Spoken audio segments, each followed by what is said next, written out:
Signe par milliers, entrée de ta gloire, signe par milliers. Merci, merci, merci.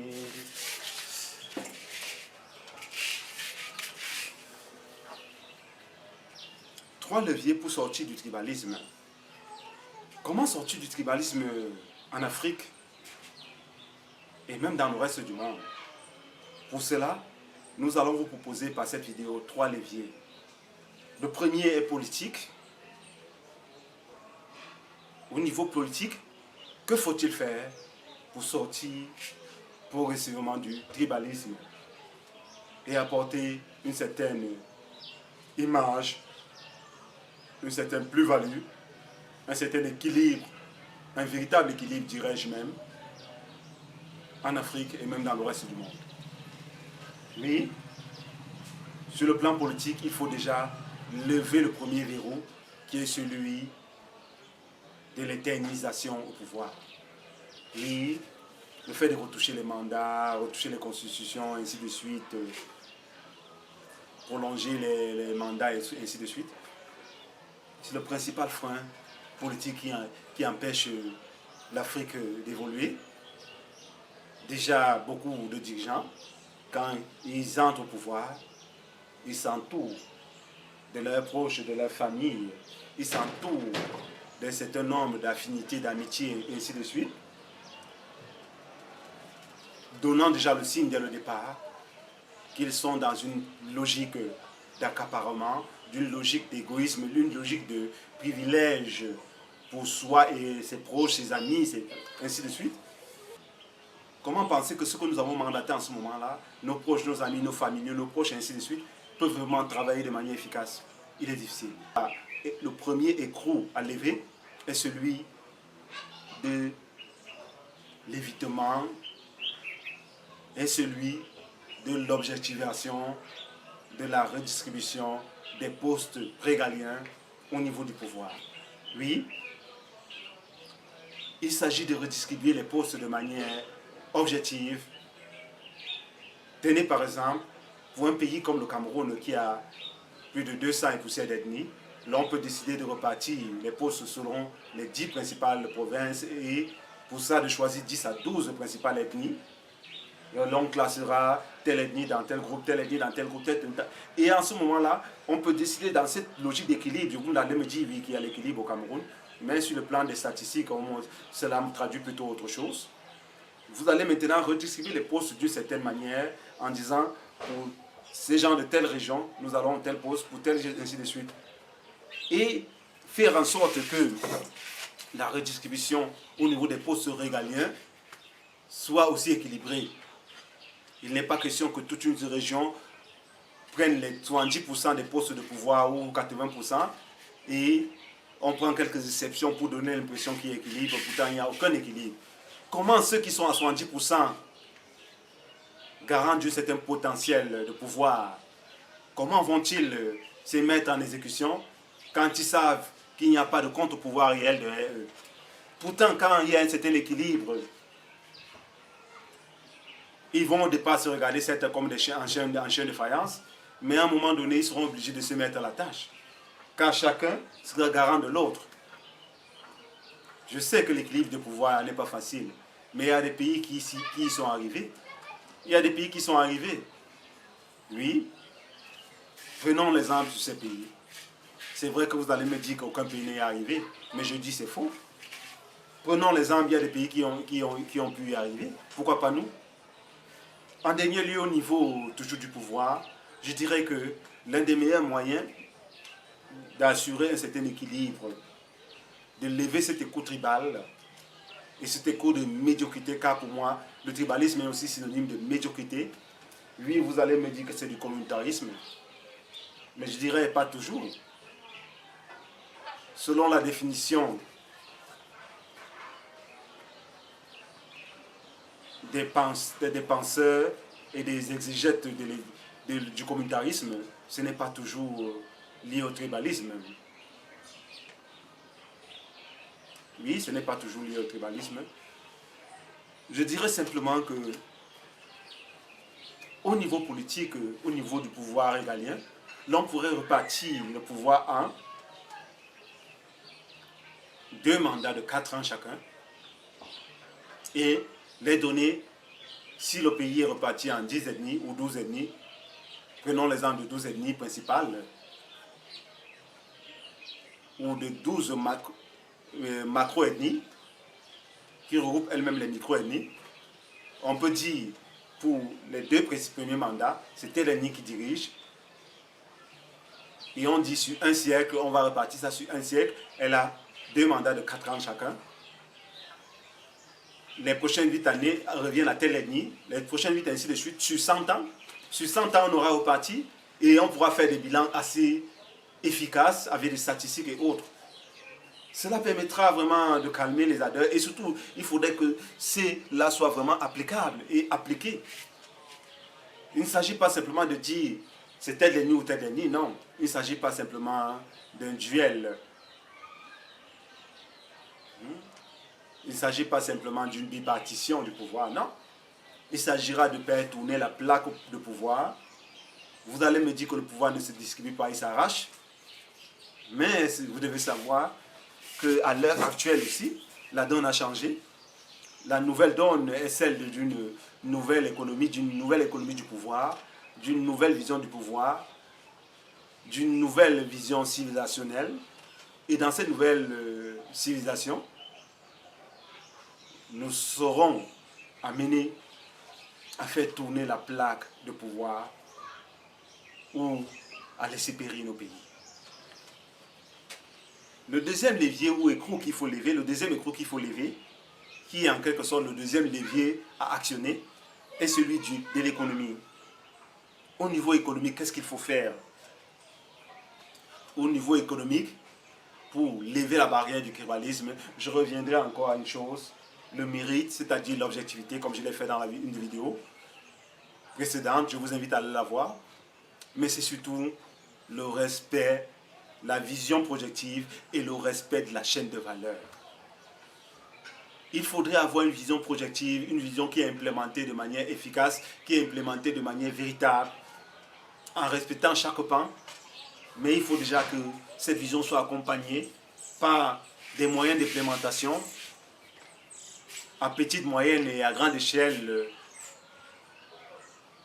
à moyen terme. Oui, car à grande échelle, ce sera forcément à moyen terme ou à long terme. Mais il faut surtout aussi que cette vision soit précédée d'une certaine implémentation de la chaîne de valeur, selon l'écosystème qui est concerné. Au niveau économique, la vision économique doit être concertée et elle doit être transversale. Tenez par exemple, l'on pourrait utiliser l'économie, l'agriculture, la redistribution des terres par exemple, car c'est un problème réel que l'Afrique traversera. En plus du tribalisme, l'Afrique traversera le problème foncier. Elle devra faire face au problème foncier pour s'en sortir. On peut utiliser la redistribution des terres en repartissant certaines terres sur le plan stratégique pour les grandes cultures.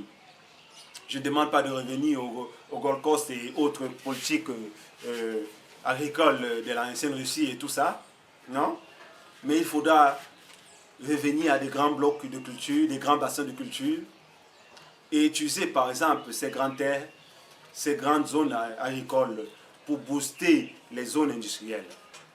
Je tiens à féliciter déjà nos dirigeants, que ce soit au Cameroun, au Bénin ou dans d'autres pays, qui ont commencé sur un certain plan.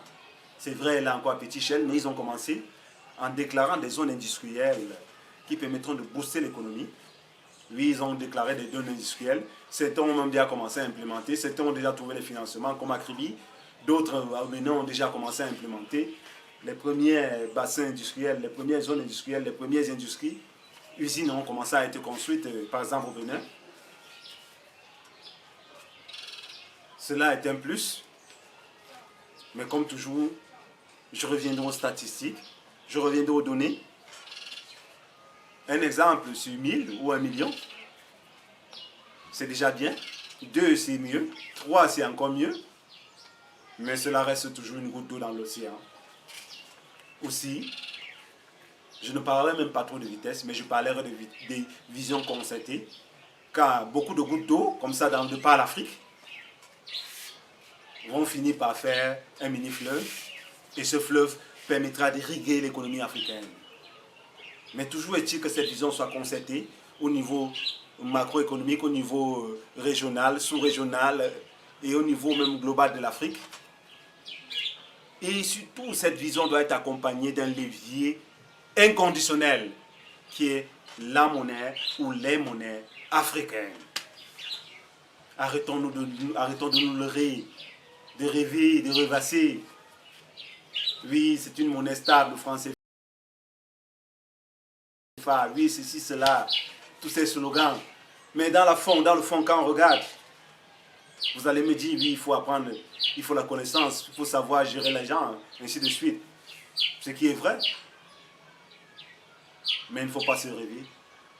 Une monnaie dont le fonds de garantie réside en grande partie dans d'autres économies, une monnaie qui sert de levier pour d'autres économies, c'est vraiment inquiétant.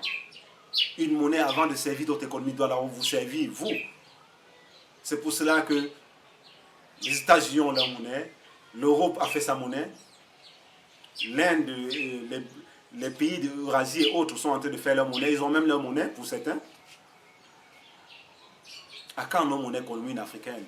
À quand notre monnaie commune africaine? À quand notre monnaie? À quand nos monnaies dans les sous-régions? Pourquoi retarder l'échéance? Le levier économique sera conditionné aux moyens monétaires. Le troisième levier est celui de la spiritualité. En réalité, on ne parlera pas des croix à ces niveaux élevés, non, mais on parlera d'un certain traumatisme, d'une certaine aliénation à dépasser. Oui, le levier spirituel, qui en réalité devrait être le premier, qui est même le premier en fait, même si je l'ai classé en troisième lieu dans cette liste, est à lever.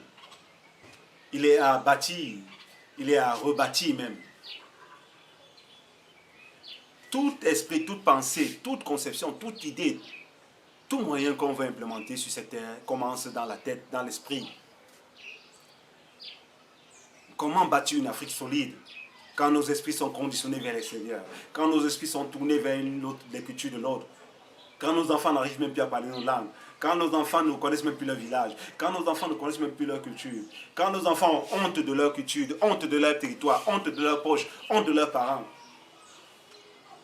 Nous arrivons à voir des enfants qui ont honte même de parler la langue, honte de leur spiritualité, qui ne savent même pas prier dans leur langue. Je comprends, même moi, parfois, je n'arrive pas. Mais nous devons faire un effort pour nous réancrer, pour nous relier à nos socles, à nos valeurs spirituelles. C'est la première condition réelle pour sortir du tribalisme et surtout pour se développer.